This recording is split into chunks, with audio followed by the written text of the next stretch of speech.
Madame la Présidente, le projet d'accord cadre qui nous est soumis aujourd'hui est une infamie.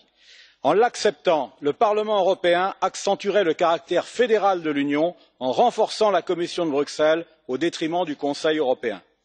D'abord, il veut permettre aux commissaires de participer à la campagne électorale de 2019 tout en continuant à exercer leurs fonctions.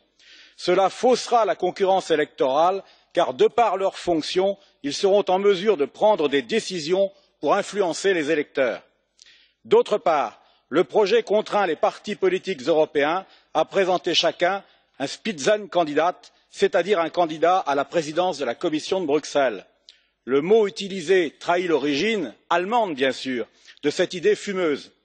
Officiellement, il s'agit de donner un vernis démocratique à la Commission, comme si ce tour de passe-passe suffisait à transformer le fer en or. En réalité, la Commission ne sera jamais l'équivalent du gouvernement d'un État démocratique, car pour qu'il y ait démocratie, il faut une nation.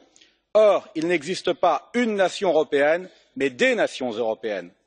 Seuls les États européens reposent sur une authentique base démocratique. L'Union européenne repose quant à elle sur une imposture.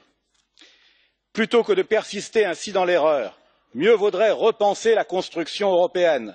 C'est d'une Europe respectueuse des nations dont les peuples ont besoin, non d'un monstre supranational dominé par des oligarques et par des lobbies.